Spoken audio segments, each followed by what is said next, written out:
Hola y bienvenidos a otro video de histología fácil y rápida.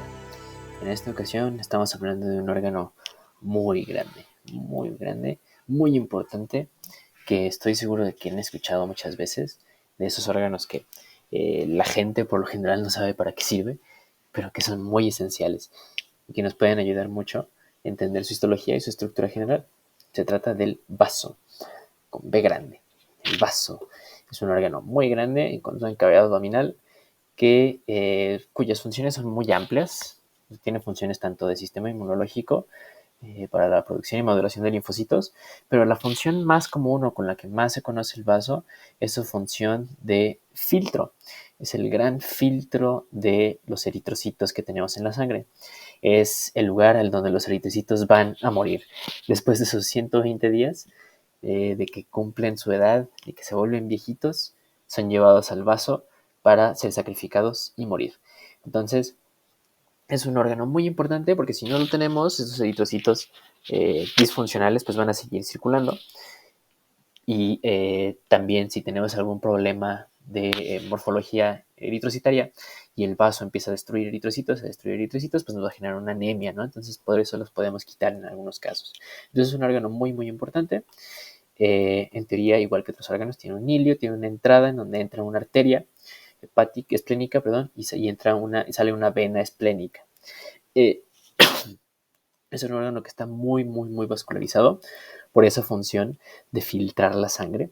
Entonces, siempre va a estar lleno de sangre, de mucho tejido sanguíneo, y por lo tanto es un órgano que si se rompe, que si se romper, es muy importante quitarlo porque va a sangrar y es muy difícil de reparar.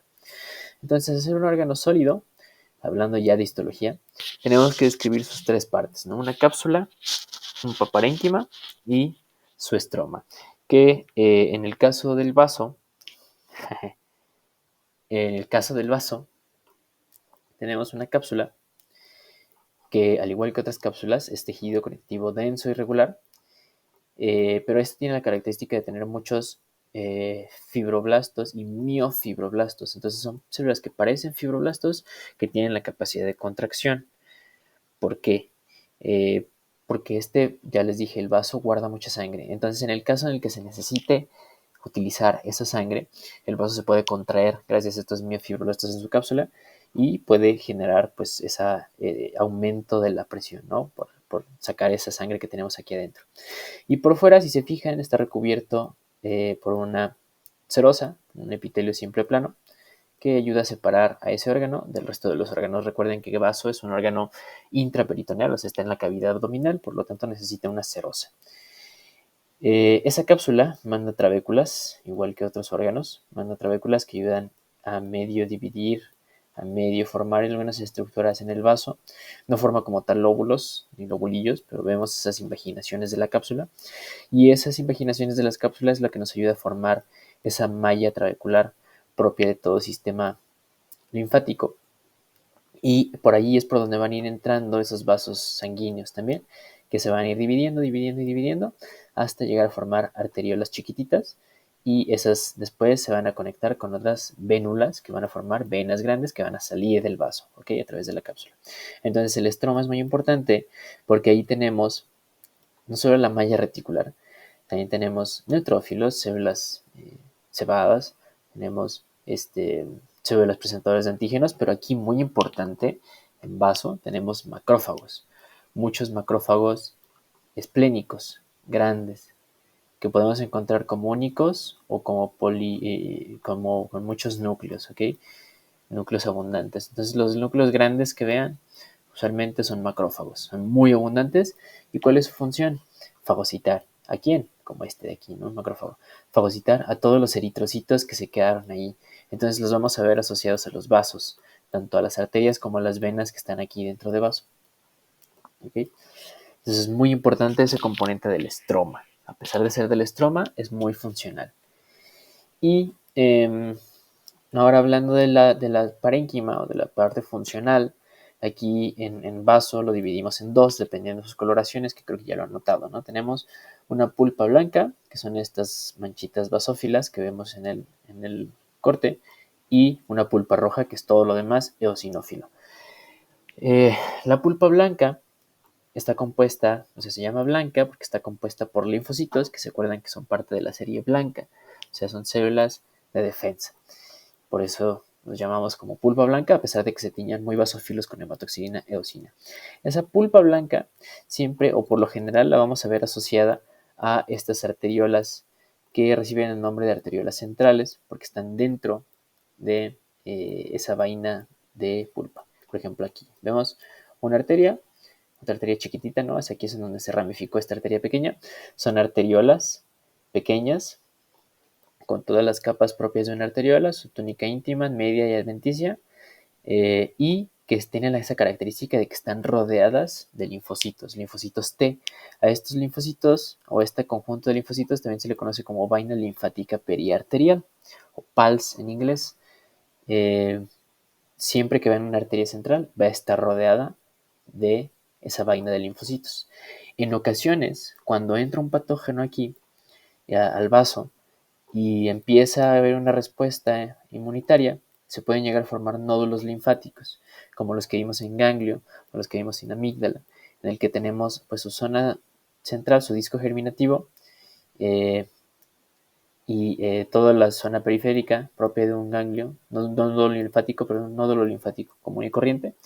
A esos nódulos extra los podemos llamar nódulos esplénicos o corpúsculos de Malpighi, que son propios de vaso, son muy característicos, pero ¿cómo los diferenciamos entonces al PALS del nódulo del corpúsculo de Malpighi? Pues el PALS, la vaina linfática periarterial, como su nombre lo dice, siempre está rodeando a una arteria. Y el nódulo puede que no, ¿ok? Por ejemplo, aquí vemos todo esto sería PALS porque esta es una arteria, pero esto de acá ya es un nódulo, es un corpúsculo de Malpighi porque no está asociado a una arteria, no está pegado, ¿ok? Y estos pueden llegar a crecer muy, muy grandes y pueden ser vistos hasta simple vista. ¿Okay?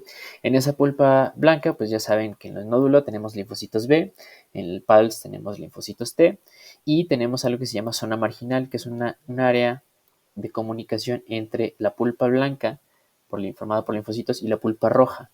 Y en esa zona periférica, en esa zona marginal, es donde encontramos muchos macrófagos. Vamos a encontrar muchos. ¿Por qué? La sangre viene de aquí, de esta arteria, y la idea es que pase por todos estos linfocitos, pase por esa vaina de macrófagos y llegue a las vénulas o los capilares o los sinusoides esplénicos que tenemos acá. ¿Ok? Entonces tiene que hacer ese recorrido. Por eso tenemos aquí en medio un montón de macrófagos que ayudan a eliminar todos esos eritrocitos y todos esos patógenos que pueden llegar en esa zona marginal. ¿Va?